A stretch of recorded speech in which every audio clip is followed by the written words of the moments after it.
so difficult. I'm sorry, I gotta go. No, it's so. You gotta take that call now. It's that's one of the charities right now. No, it's so difficult to We'll take a gig to get that to get to that level where you get through, you know, all the rehearsals, like I said, and writing and having a song that sort of becomes its own. So once you have that, it's so nice to go out and then play, you know, and there's just so many, the opportunities are sort of endless when you have the right attitude and passionate guys like the guys in my band and the people, you know, I guess you attract energy, and our songs just attracted this group of people, and it's sort of meant to be, you know, so clearly a band that gives back to the community as well, and you're literally giving back. You traveled all over, and now you're here in Pakistan, you're trying to get this, you know, music for peace. Yes, yeah. Maybe, you know, if you start collaborating with our artists, you can call them back there. It would be nice to get our message across also to people. That'd be awesome. It'd be an honor. Yeah, really cool. Be awesome. In fact, we've got a question for you from one of our listeners. Asim Kamal is saying, any Pakistani artists that you happen to like and would want to perform with? Well, we actually have some. We're going to be doing some collaborations with Akhtar Yeah. Chinar? Akhtar Chinar. Yeah. And we were going to work with Salim Javed. Salim Javed is one of the most renowned pop musicians that we've Yeah, pardon had. my ignorance. I know that, and I saw his YouTube videos. It's just my pronunciation that's a little off. And he started off back when like nobody knew about pop in Pakistan. So you'll see him in all his splendor, let's just say. But Akhtar Chinar, you're gonna have a treat working with him because he's our folk musician, and he's the one who's showcasing Balochi music at the moment. And you'll see him in all his Balochi get up with the headdress and the whole folk outfit. It's quite interesting. Awesome. You've got such amazing folk costumes. You should definitely. When you go down to Lahore, you'll see a lot of Punjabi culture there, and Punjabi culture is all about having a fantastic time. You know, they're loud, they're really, really fun-loving people, and they love to eat. By the way, let's talk about food. We are talking. Let's get into it. We are talking into donuts. What's your favorite food? Like, you know, what comfort food or stuff that you probably for me, pizza. I love pizza. Okay, that's a little boring. I'm Italian. Chicken tikka masala. It's in his That's blood. The stuff. Yeah, he can't help it. He's Italian. He's Italiano. I only know pizza. And what about you, Nick? I'm digging the cuisine of Karachi. You've already tried some? Yeah, I mean, at the hotel, it's just great what they've had so far. So what have you tried? Like, I just try everything. I don't know exactly what. I don't know what they call it, but I love tastes it. good, and my stomach is very happy. Oh, excellent! Smiles. I'm glad that you're not saying my stomach can't handle it, but you know. No, we can. We have some of the best seafood also here in Karachi because we're right by the sea, so definitely try that. Also, yes. The donut taker here. We have Shake I had to take that title from Sean. He's the reigning champion of donut eating. See, you're the one in my line of sight right now. I So clearly you're the one. I took 2 bites of donut. Look at his donut. There's none That's left. Neil's donut. That's Neil's donut. I had 1 bite, homie. That's a big bite. Hey, I'm interested though. Tell me what the good fish, like what we should had it get. Oh, you yesterday. should definitely try pomfret because that's one of our local fishes. It's Okay. excellent. Have it fried and have it with a little bit of masala. I'm sure you guys can handle a little bit of spice, right? I personally we love it. Spicy. Yeah, me too. Food. Maybe we should treat you guys to a good dinner. Hook then. it up. All All right, my just go team's out. like going to be saying, "What are you doing?" But yeah, maybe we should do that for you. If you can sing a couple more songs for me right now, Sure. that would be awesome. Yeah, we're gonna try the song "The Break-In." Yeah. Sound good, guys? Yeah. All right, let's do it. do So this. one fish for this song. Okay.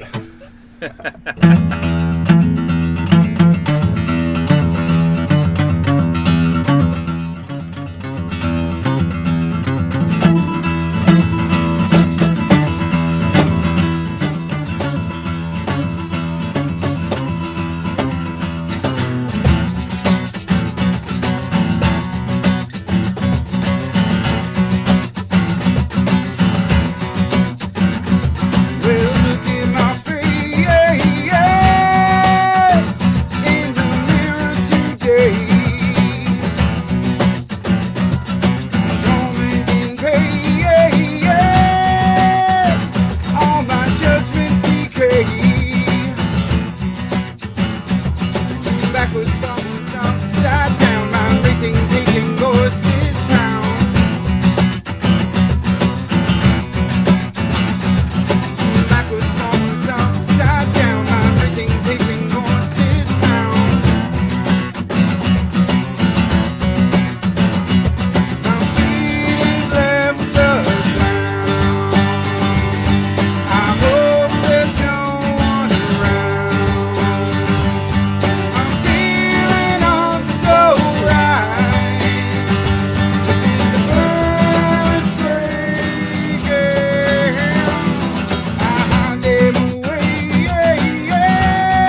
Stricken by the Blood Money Therapy, the band that's in studios right now on Radio 1 FM 91.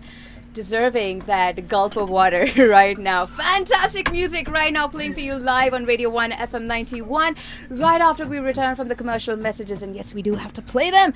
More music from these fantastic group of people sitting here right now. Not gonna let them go before they play in at least 5 more songs for me right now. Stay tuned, guys. Remember, you're listening to Radio 1 FM 91. Radio 1 FM 91. I have them here locked in the Karachi studios of Radio 1 FM 91. How is the show coming along, guys? We love Oh, it. it's so much fun. Yeah, I just Thank had to hear that. I know. No, anyway. How's Pakistan been so far for all of you?